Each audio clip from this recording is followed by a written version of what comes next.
Hello students, welcome back to your science class. So student, in the previous class in this chapter, that is metals and non-metals, we have started with the ionic bond and we were talking about the ionic bond, students. We have seen that in case of an ionic bond, generally ionic bond is formed between the ions, right? So we can say here that the bonding which is formed here, it occurs because of the formation of the ions. We have seen a lot of examples, student, in which we have seen that the metals they loses electron in order to become the positive charge, in order to become cation. And the non-metals are there, they accept electron to become negatively charged. So one is positively charged, other one is the negatively charged here, right? So we can say here that is the positive charge and the negative charge, it combined together to form the bond, to form the compound here. And the negative charge and the positive charge, it forms ions. And the ions is responsible for the formation of the bond here. Now since the ions are forming the bond here, that is why it is called as the ionic bond together. Okay, now we have seen a lot of example. Let us see few more example of the ionic bond. So if we take an example of a KCl, students, we knew that K is what the electronic configuration of potassium is, that is equals to 90. Okay, so it will be atomic number is 19, so electronic configuration will be 2 shell in the K shell, then 8, then 8, then 1. This is the electronic configuration of a K shell. Now this K shell, it will loses one of the electron to becomes K positive. It wants to lose this electron which is present at the outermost shell and trying to become 2, 8, 8. Plus 1 electron will be lost by it. Okay, so potassium will going to lose the electron to become K positive and electron will be released after it. So if we are going to make the electronic configuration with the help of the shells, so you will find here, students, that is K2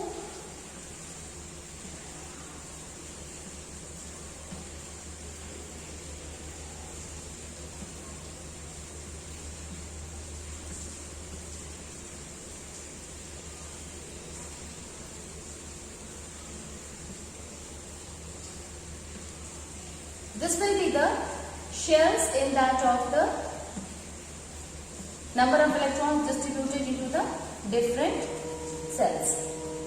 Okay, and the outermost shell is having only 1 electrons in it. So we will say here this is the electron of the electronic configuration of the K shell. Now talking about the chlorine. So what happened in case of a chlorine, student? Chlorine is having electronic configuration 287. So the number of electrons in each of the shell, if suppose this is the K shell, so 2 electrons are present in the K shell. Then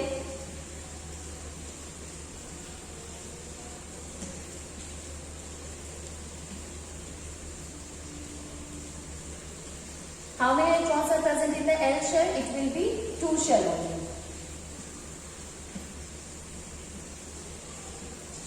It will be 2 shell only. And then finally 7 electrons are there.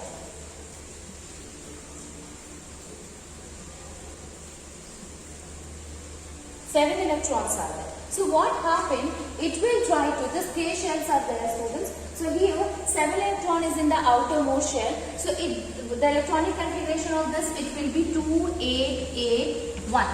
And here it is 2, 8, 7. So this one wants to accept the electron and this one wants to donate the electron. So from here the electron will be transferred into the other shell, and that is what? That is the transfer of electron. Complete transfer of electron will happen here.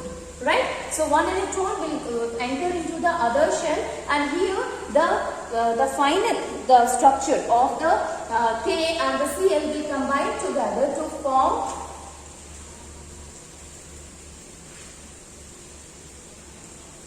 that will be, now this time K will become,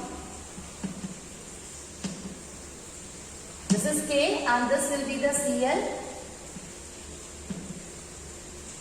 This will be the Cl. Here there is no such next shell will be there because it has lost this shell. So the number of electrons will be present here. It will be like this.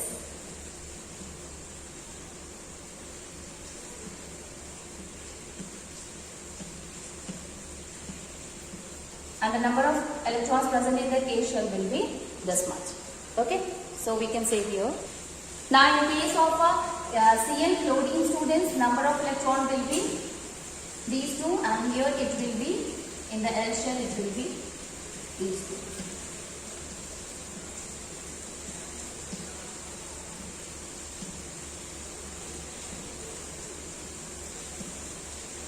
Okay, so now it will become 2, 8, 8, and this will become 2, 8.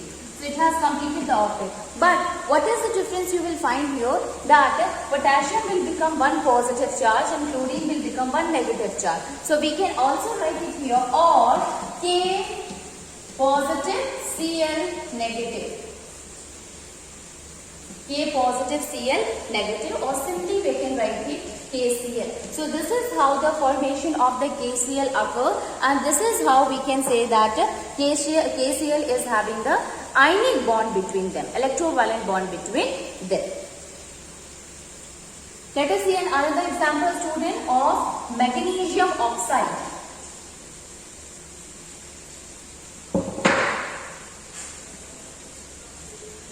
MgO. Now the electronic configuration of magnesium is what?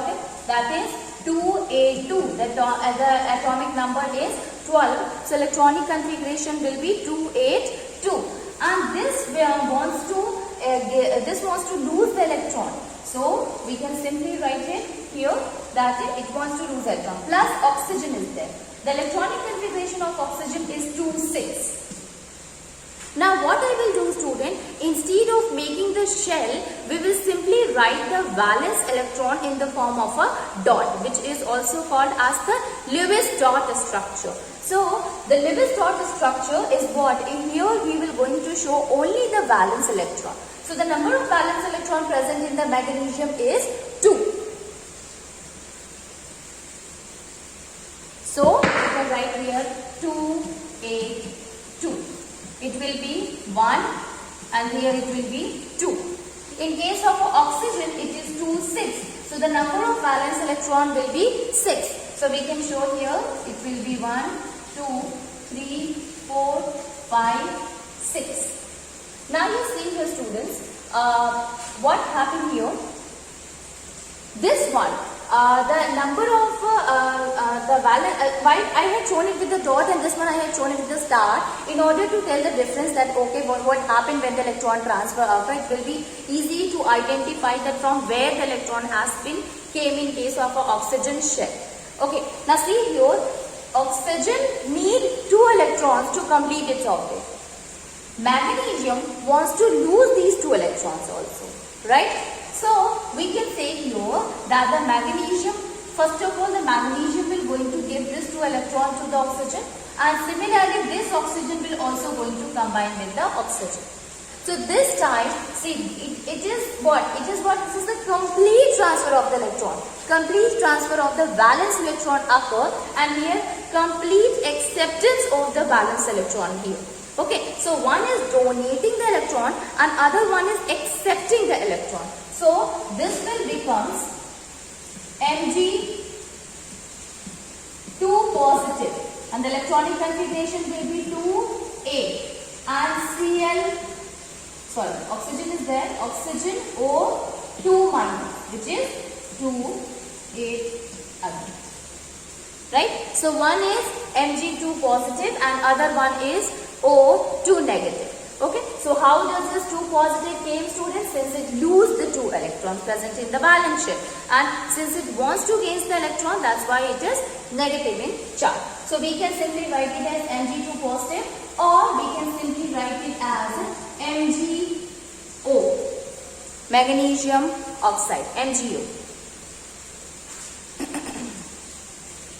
Now taking another example, sodium oxide.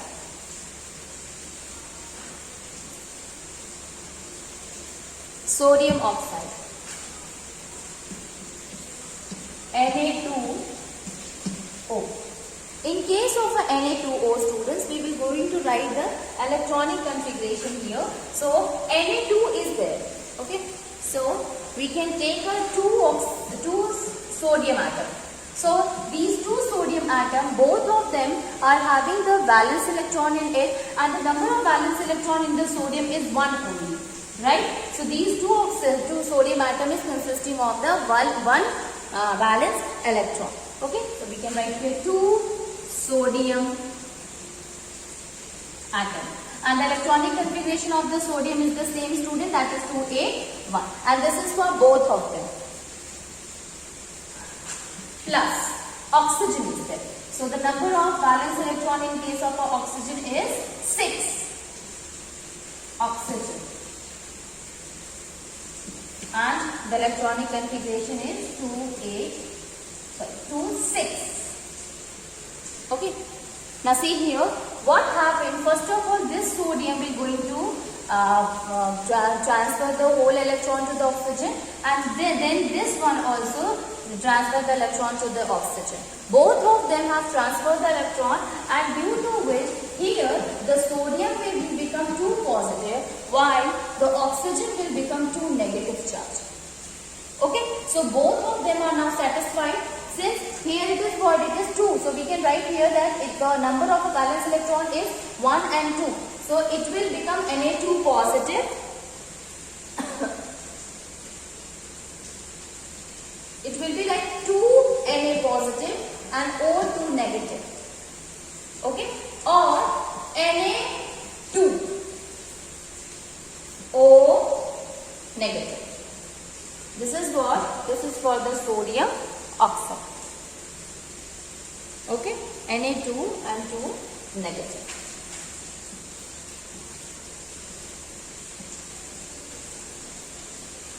Okay? So these are some of the example of the ionic compound. Student, you can simply write any of the ionic bond. In ionic bonding, show the examples of the ionic bonding. Every time whenever you going to make the bonding, always write the transfer of the electron, show the transfer of electron. How? First of all, you will going to write the Lewis dot structure. Lewis dot structure is nothing but you have to write the symbol of that particular atom involved in the formula, and then you have to write the number of a valence electron present in it.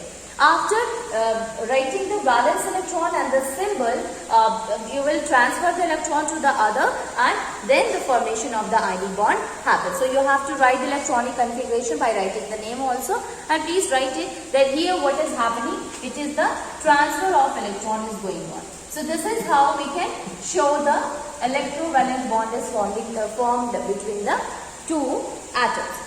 Now let us see here the next one, that is properties of ionic compound.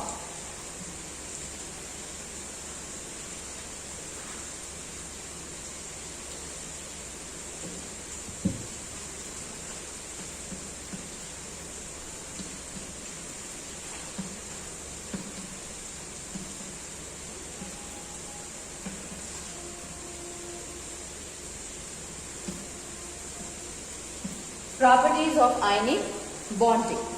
Then the first property, ionic compounds are generally hard and brittle.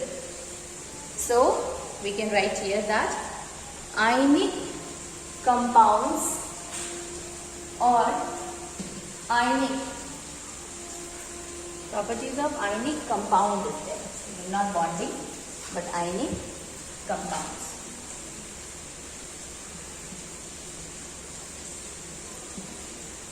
So we can say here that ionic compounds are generally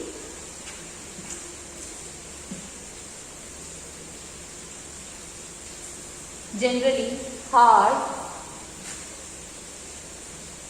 and brittle. Generally hard and brittle solids. Hard and brittle solids. Second one, these compounds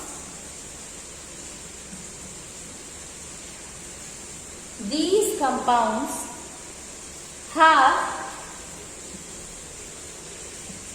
high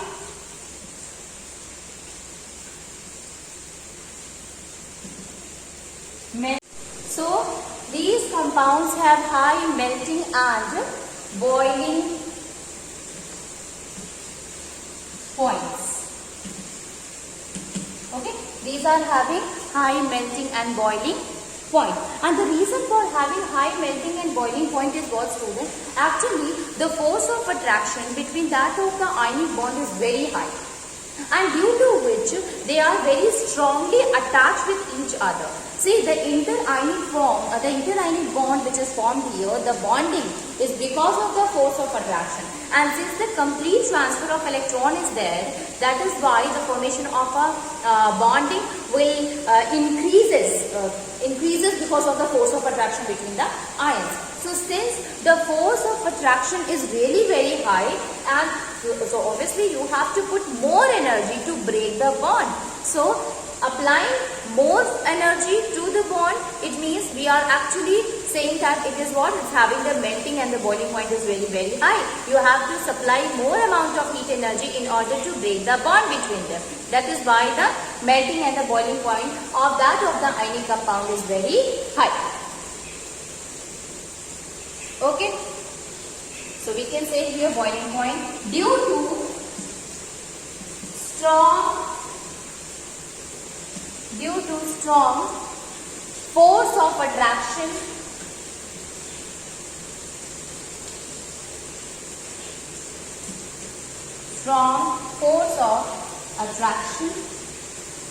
between them.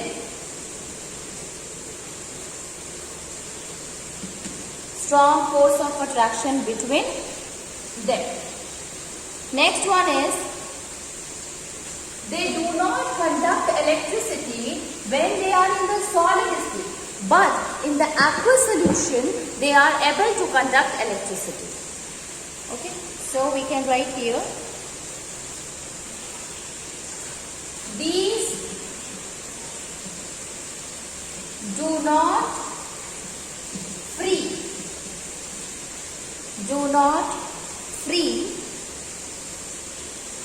or these do not conduct electricity, do not conduct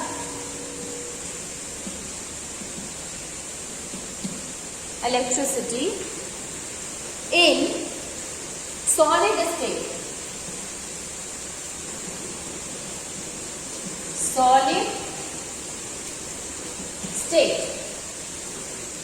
In solid state, as ions are not free. In the solid state, it is in a crystal structure, and due to the crystalline structure, they are what? They are closely packed to each other. There is no free ions present in it, and due to which we can say that the bonding here, it will be strong. So that's why it do not conduct electricity during solid state. Okay, so it do not conduct electricity in solid state because the electrons are not free there.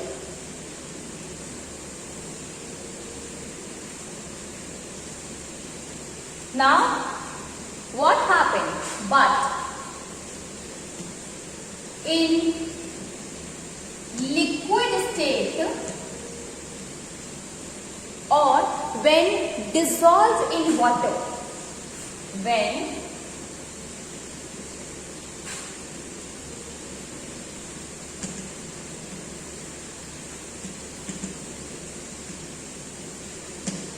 when dissolved in water, it conducts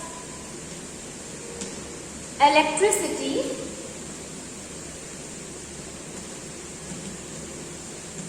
since ions are free to move. Since ions are free to move. Okay, so we can say here that during solid state, since they are in a crystalline form, so they do not allow the electricity to pass through it, and the reason is since they do not have ions, that's why they are closely packed and they do not allow the electricity to pass through them. But in a liquid state, when you dissolve in the water, it will get dissociated, student. It get ionized. What is ionization? Ionization is nothing. It is a property of the ionic compounds that when you dissolve it in the water, it will get dissociated. It will get break down into different ions.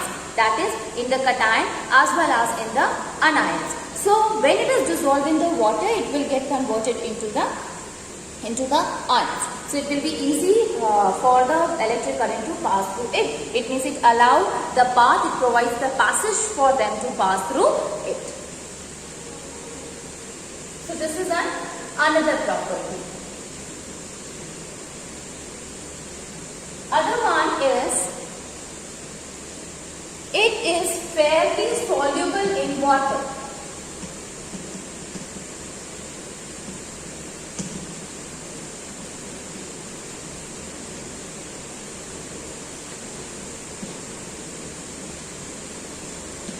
That is,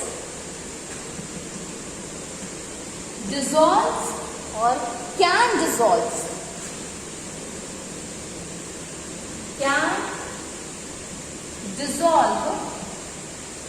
in aqueous solution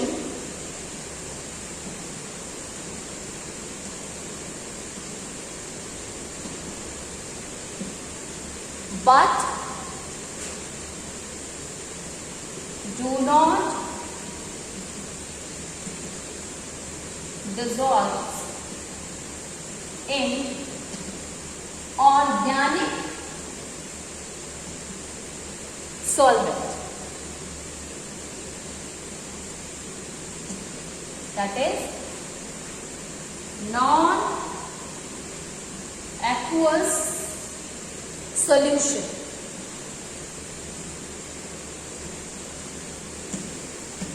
Non-aqueous solution. So they are easily dissolved in the water, and you know the reason is since it breaks into ions.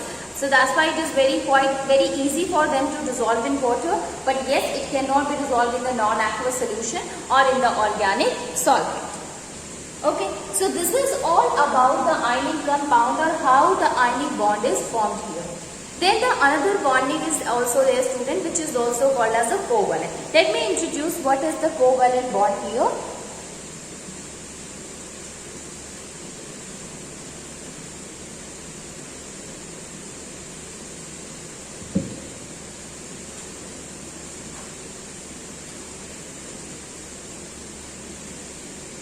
So the next bonding is covalent bond. In case of the covalent bonding, students, what is that? Actually, ionic bond is formed because of the transfer of the electron. One loses the electron, other gains the electron, due to which formation of the ions occur. But the covalent bonding is that bonding which is formed by the sharing of electron. Okay, so we can say here that the formation of the bond occur between the two atoms because of the sharing of electron is the covalent bonding. So, when the generally it is formed between the non-metal students. So when the non-metals reacts with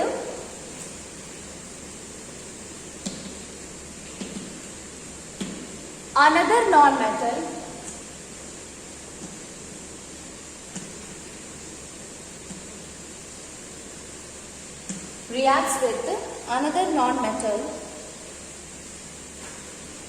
by sharing of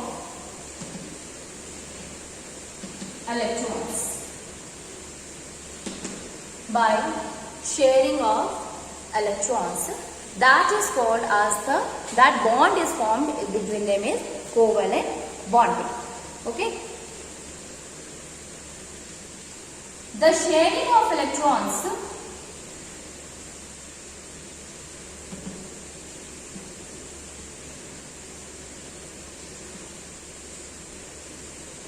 the sharing of electrons occurs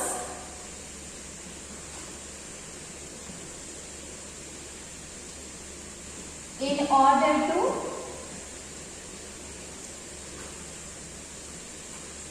complete the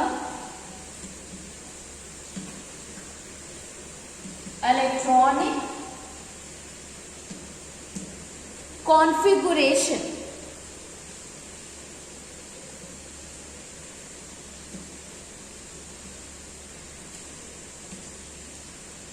or to achieve the nearest to noble gas configuration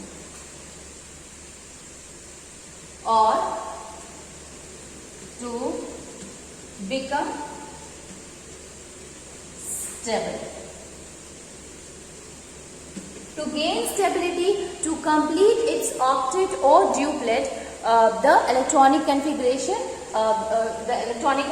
is to be completed by sharing of the electron, and the bond is formed between them is the covalent bonding. So it is what it occurs because of sharing of electron, we can say. Now the bonding which is formed here, it can be of a three type. It means it can be a single bond, it can be a double bond, or it can be a triple bond also.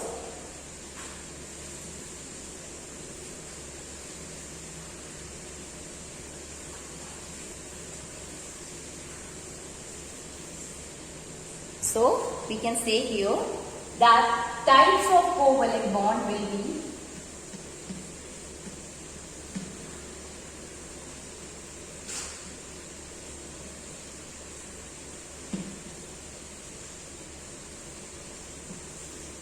one, single bond. Second one is double. And then triple bond.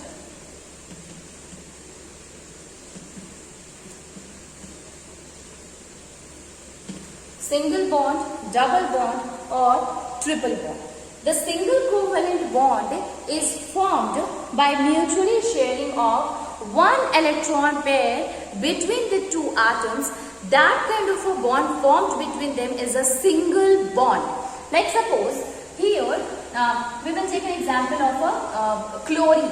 So in case of a chlorine, one Cl is there. Chlorine gas, you know the formula is Cl2, right? So 2 chlorine is there. You know that the outermost shell of the chlorine is having 7 electrons.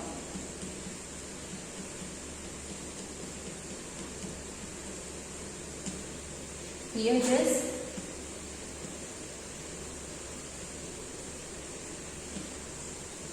Right? So this one is having the 7. The electronic configuration is 287. Here also it is 287. So what happened? This also need one electron to complete its octet, and the other one also wants the one electron in order to complete its octet. So what happened here? This one will take one electron from the other chlorine atom, and the first chlorine atom will also going to take the electrons from the next chlorine atom. So what happened? This will going to take this electron and complete its octet. And here, this chlorine also take the electron from the other chlorine atom and complete its octet. Now, both of them have taken the electrons, so the bond formed between them, it will be, suppose this is here, so it will be like this. So, ultimately, the resultant will be what? It will be Cl. Right? So here the bonding formed here because the single bond is formed here. Single bonding because one of the electron is shared by this chlorine and the other one electron is shared by this. So both of them since sharing the one electron, that's why the bonding formed here, it will be a single bonding. What about the double bonding? Like we take an example of oxygen. In case of oxygen, O and O is there. The electronic configuration is 2,6. Here also electronic configuration is 2,6. So 1, 2. Here right? Now see here, this oxygen need 2 more electron to complete its octet, and this oxygen also need 2 more electron to complete its octet. So it will share 2 electrons from the other oxygen atom, and this one will also going to share the 2 electrons from the first oxygen atom, due to which the bonding formed is, first bond is formed with the 1 electron and the other bond is formed between these 2 electrons. Right? And thus the resultant will be double bond between the oxygen atom. Okay?